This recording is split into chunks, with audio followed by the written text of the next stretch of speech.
น้อมต่อพระรัตนตรัยแล้วก็จะได้กล่าวคำบูชาพระรัตนตรัยทำบทสวดมนต์ไปพร้อมกันสำรวมกายวาจาใจมาอยู่กับปัจจุบันกราบพระรัตนตรัยพร้อมกันกราบหนึ่งพุทโธเมนาโถกราบสองธัมโมเมนาโถกราบสามสังฆูเมนาโถ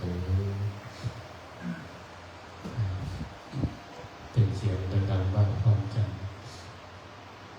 อะระหังสัมมาสัมพุทโธภะคะวาพระผู้มีพระภาคเจ้าเป็นพระอรหันต์เพลิงกิเลสเพลิงทุกข์สิ้นเชิงตรัสรู้ได้โดยพระองค์เองพุทธังภคะวันตังอภิวาเทมิข้าพเจ้าอภิวาทพระผู้มีพระภาคเจ้าผู้รู้ผู้ตื่นผู้เบิกบานสวงคาโตภะคะวะตาธัมโมพระ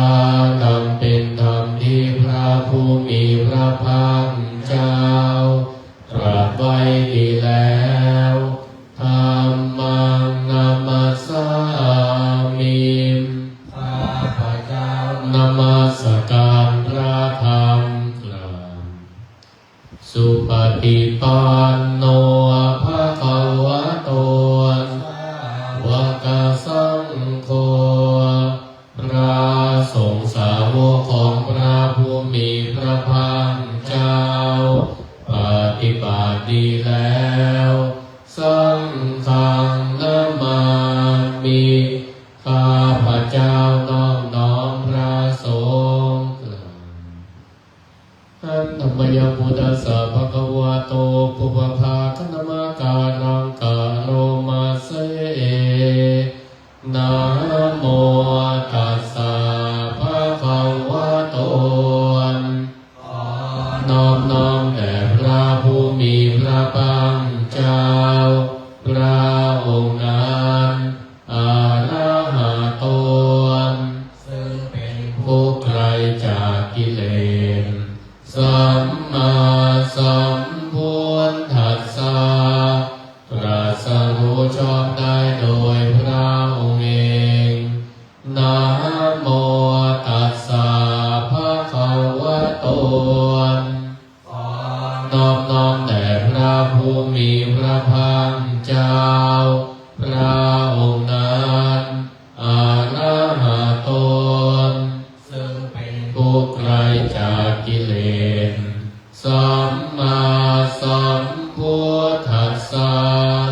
ตรัสรู้ชอบได้โดยพระองค์เองนะโมตัสสะภะคะวะโตพระผู้มีพระภาคเจ้าพระองค์นั้นอะระหะโตซึ่งเป็นผู้ไกลจากกิเลสสัมมาสัมพุทธัสสะตรัสรู้ชอบได้โดยพระองค์เองท่านธรรมยังพุทธานุสตินยังกโรมาเสอิติปิโสภะคะวาเพราะเหตุอย่างนี้พระผู้มีพระภาคเจ้านั้นอะระหังเป็นผู้ไกลจากกิเลสสัมมาสัมพุทโธเป็นผู้ตรัสรู้ได้โดยพระองค์เองวิชาจารณสัมปันโนเป็นผู้ถึงพร้อมด้วยวิชาและจารณะ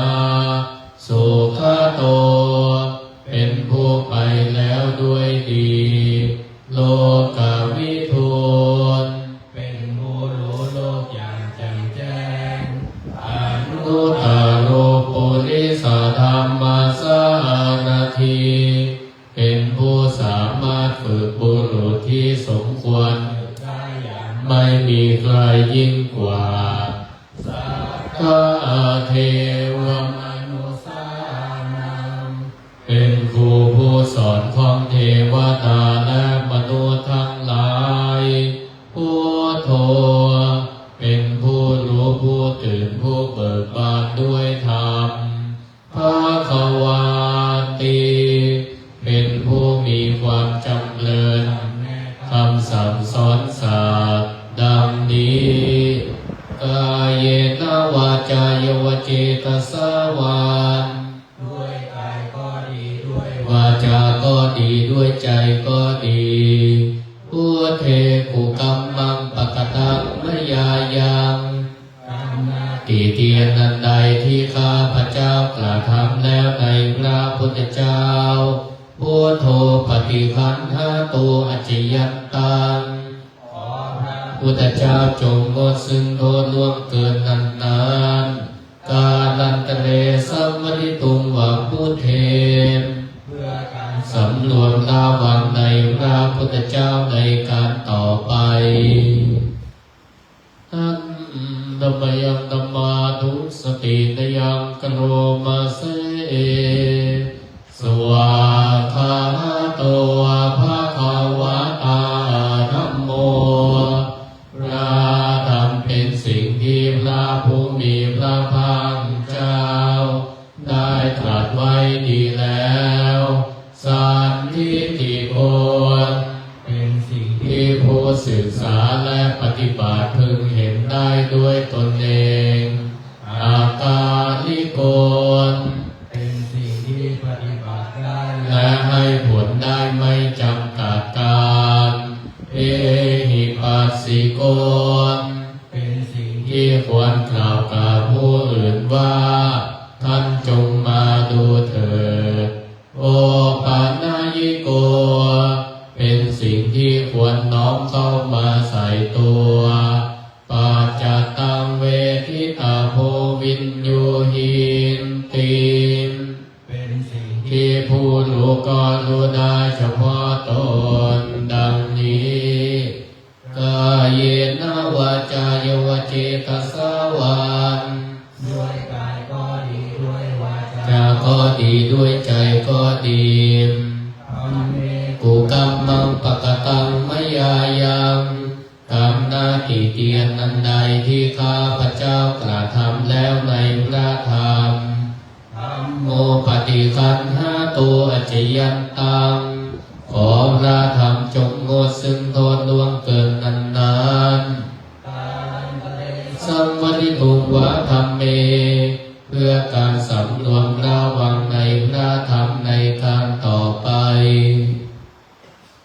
อันธรรมยังสังขานุสตินยังกโรมาเส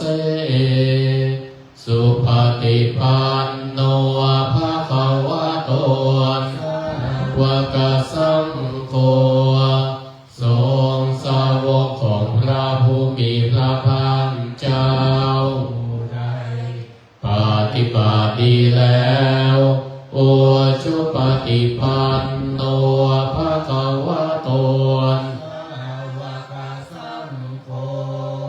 ทรงสาวกของพระผู้มีพระภาคเจ้าหมู่ใดปฏิบัติตรงแล้วยายะปฏิปันโนภะคะวะโตวะตสังโฆทรงสาวกของพระผู้มีพระภาคเจ้าหมู่ใด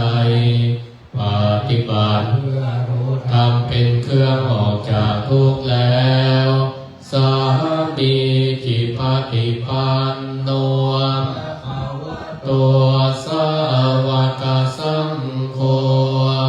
ทรงสาวกของพระผู้มีพระภาคเจ้าหมู่ใดปฏิบัติสมควรแล้วญาติธรรมแก่บุคคลเหล่านี้คือจัตตาริปุริสายุคานิอันสัพพุคลาผู้แห่งบุรุษสี่ผู้นับเรียงตัวบุรุษได้8บุรุษภะคะวะโตสาวกสังโฆ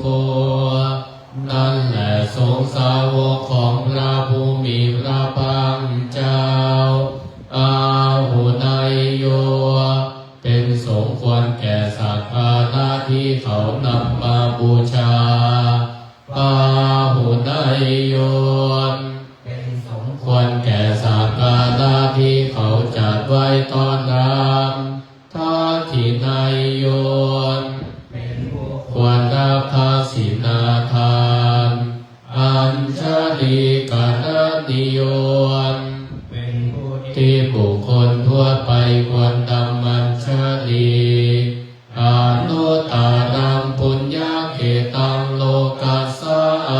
ติเป็นเนื้อนาบุญของโลกไม่มีนาบุญอื่นยิ่งกว่าดังนี้กายเยนะวาจายวจิตสาวาด้วยกายก็ดีด้วยวาจาก็ดีด้วยใจก็ดีสังเกตกุกรรมังปะกะตังมยายังกรรมหน้าที่เตียนข้าพเจ้ากระทำแล้วในพระสงฆ์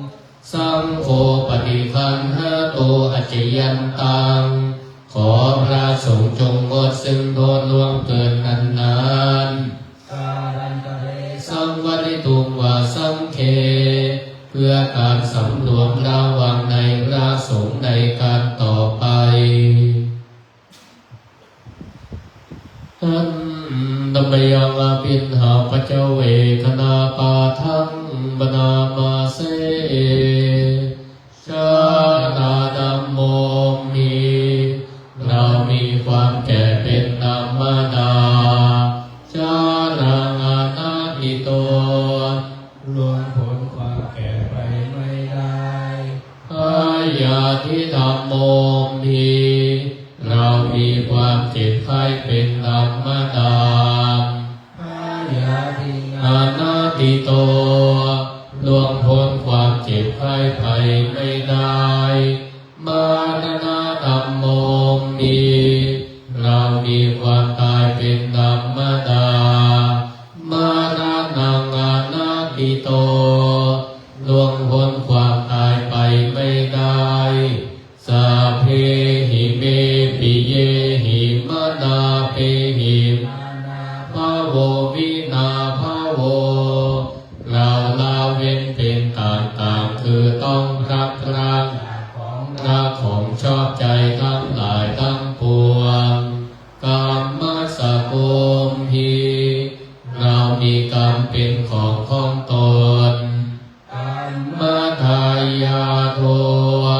เป็นผู้รับผลของกรรมกรรมโยนิเป็นผู้มีกรรมเป็นกำเนิดกรรมพันโตเป็นผู้มีกรรมเป็นเผ่าพันธุ์กรรมปฏิสารโนเป็นผู้มีกรรมเป็นที่พึ่งอาศัยยังกัมมังกลิสามีเราทำกรรมใดไว้การลยานังวาปาปะกังวาดีหรือชั่วตัสสะทายาโทภวิสามีจะเป็นผู้รับผลของกรรมนั้นเอวังอภิหิอาภินหังปิน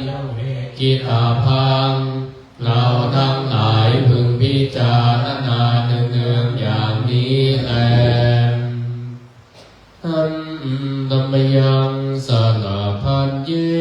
นะพุทธมังคลัตคาทาโยพนามาเสสัมพุทโธธัมเสโทดิสิโนเจวามหันจิเมโกนดัญโยปุปภาเกจัน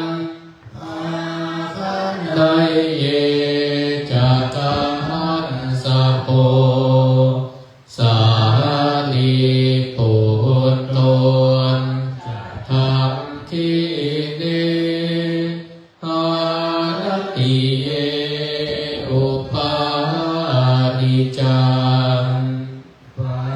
ชิเมปิจานันโตพายังเพจะทาวัมปติโมกันลาโนจาโวตาเรนเนปิจาราหุโนเอเมโคมังลาพุทธาสัพเพอิทั อินทิตานวันทิตาเตจะอัมเหหิสังกาเรหิจะปุจิตานเตสังอาหุหาเวนะสัพพโสทิภวันตุโนอินเจวะมาจันสนัยยังนามาสัมมาโนรัตนันตายังยังปุญญาภิสันทังวิปุลังอนาทังตัสสานุภาเวนะตันตรายโยเป็นนะสินะโมน้อมนะมันสการจิตต่อพระขวาล้ำเลิศในโลกาทรงพระภาคเป็นนามรหันตัดกิเลสสัพโมเชออกจากทางไกลจากหาสามโลกธรรมประการสัมมาสัมพุทธัสสะเป็นพระโพธิญาณหลวงรู้ทุกข์เหตุเกิดทุกข์เป็นธรรมดารู้ดังปฏิบัติองค์ตันซึ่งทุกขาดำชานาพ้นมรณะนิพพานนันข้าเจตนานมัสการผู้เบิกบานผู้ตื่นแล้วพ้นทุกข์ภัยรู้คุณและโทษสั่งสอนโปรดเราควรจะเข้าใจพระคุณท่านโลกาข้าไหว้คุณพระธรรมมันน้อมนำปัญญาทรงไว้เหนือซึ่งความชอบประกอบการสิ่งใดเป็นความผิดไม่คงคิดเป็นจิตพานนิโรธผ่อนหาความเย็นเป็นสุขใจชำระกองกิเลสพ้นทุกข์ภัยตัดบ่วงและห่วงใยจริงแท้อนิจจาผู้ใดได้ชิมรสกลด้วยปัญญาเป็นสุขเสมอมาเพราะตัวที่ได้ทำปฏิบัติจึงเห็นจริงเป็นยอดยิ่งอุปถัมภ์มีคุณเลิศล้ำความเย็นและไม่ร้อนใจทั้งกายวาจาจิตดินนั้นเลื่อมใสความผิดจะบังเกิดนั้นไม่มีพระธรรมมันล้ำเลิศสิ่งประเสริฐวิธีทางเองโล โลกีพ้นจากชาตินิรันดร์ภัยถวายคุณพระสงฆ์ผู้ดำรงพระธรรมวินัยพรหมจรรย์ตั้งไว้ตามโอวาทพระศาสนาสี่ผู้แปดพวกนั้นดันลืมมั่นไตรสิกขาปฏิบัติธรรมาบริสุทธิ์ไพรีอบรมสั่งสมมาวาสนาของท่านนี้เราควรจะยินดีเลือกถือนมัสการนะริยาสาวกสงฆ์นอนพุทธาจารย์สารันสงสารตัดห่วงใยไม่ดีนับเนื่องเป็นเรื่องมาศาสนาพระชินสีจนถึงทุกวันนี้เพราะท่านรับสั่งสอนมาแสดงแจ้งเหตุผลให้บุคคลมีศรัทธาเห็นจริงด้วยปัญญามีคุณแท้เป็นแน่ใจท่านนั้นเป็นแบบอย่างชี้แนวทางให้เดินไปทางธรรมวินัยทั้งทางศีลภาวนาสังโฆคุณดังนี้เราจะบูชาระลึกถึงขึ้นมามือไหว้ไม่เสียทีตั้งจิตดำรงตนต่อพระสงฆ์ให้จงดีรัตนาทั้งสามนี้รู้แจ้งชัดอนัตตาเปิดที่16ทานปานามิสัมปันโนทานาอุปปานามิสัมปันโนทานาปรมัตถปานามิสัมปันโนเมตตาไมตรีกรุณามุทิตาอุเบกขาปานามิสัมปันโนหิติปิโสภะคะวาสีลปานามิสัมปันโนสีลอุปปานามิสัมปันโนสีลปรมัตถปานามิ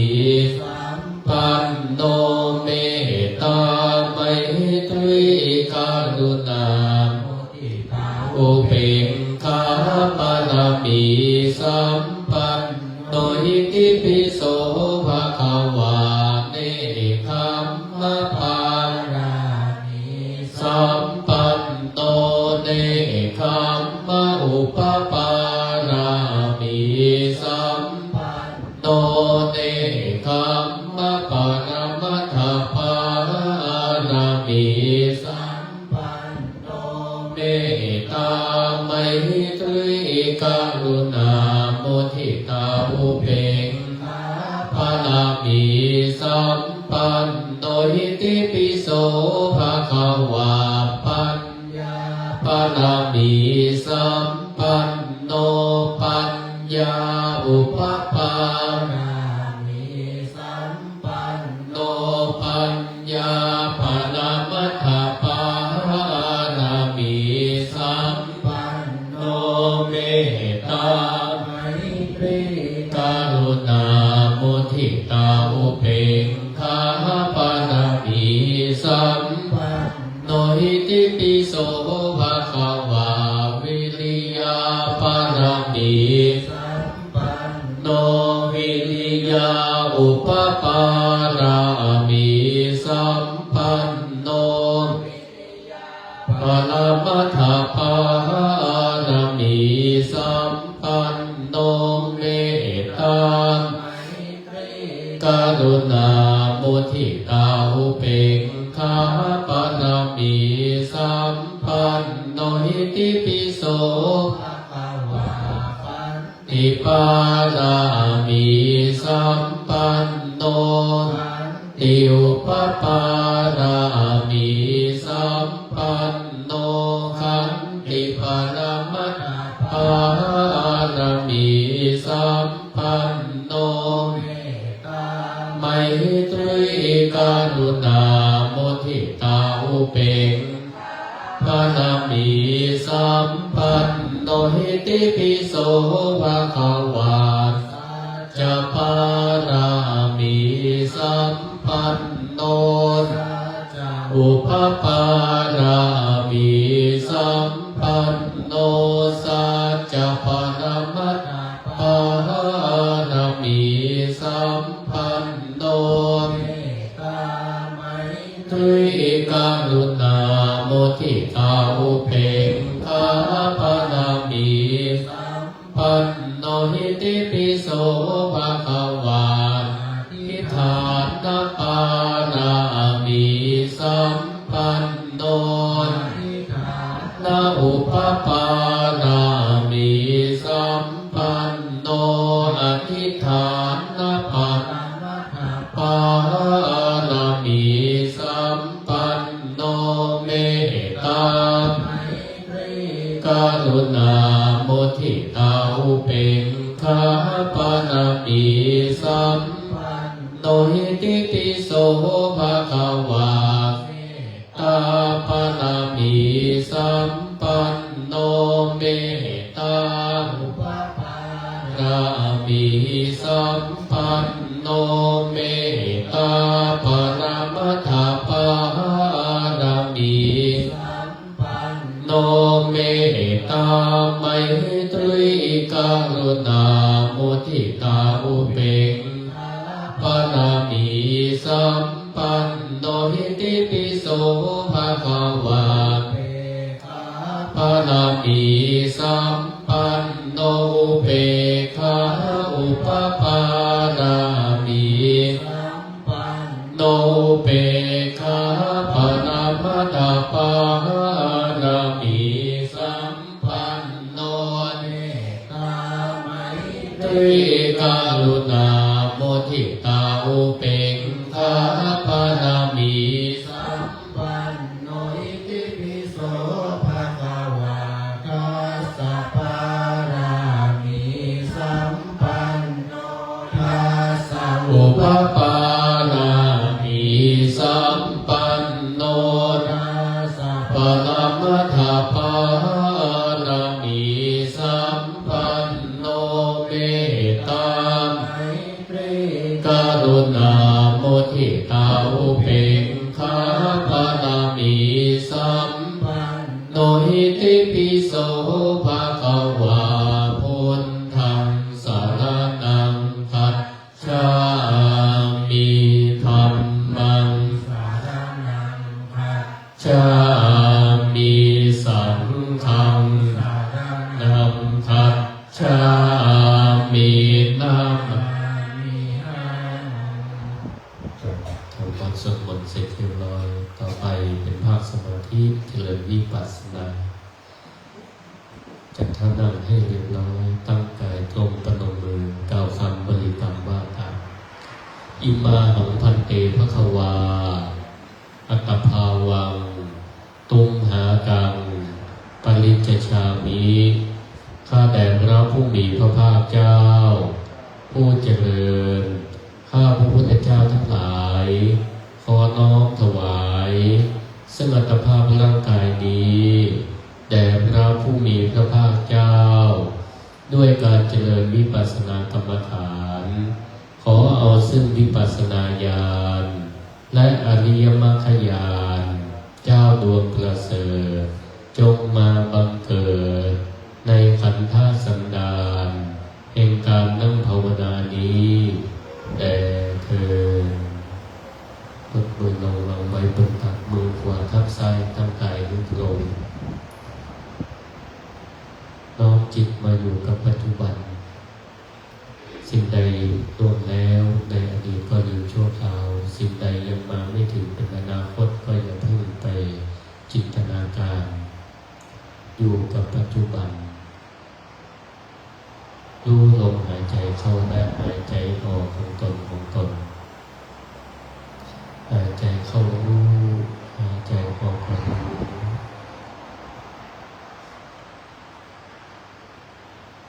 ดูลมหายใจเวลามันคิดเราก็ดับอารมณ์ของเก่าถ้ามันจะปรุงแต่งให้เกิดความโลภความโกรธความหลงเราก็ดับอารมณ์ไว้ทักอารมณ์รู้ว่าโลภหนออยากได้หนอได้ยินหนอโกรธหนอได้ยินเสียงแล้วไม่พอใจหนอทักอารมณ์ไว้แล้วมันก็จะหยุดในอารมณ์ความรู้สึกนั้นแล้วก็มาอยู่ปัจจุบัน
สุขิโตโหมิ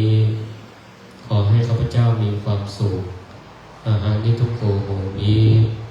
ขอให้ข้าพเจ้าปราศจากทุกข์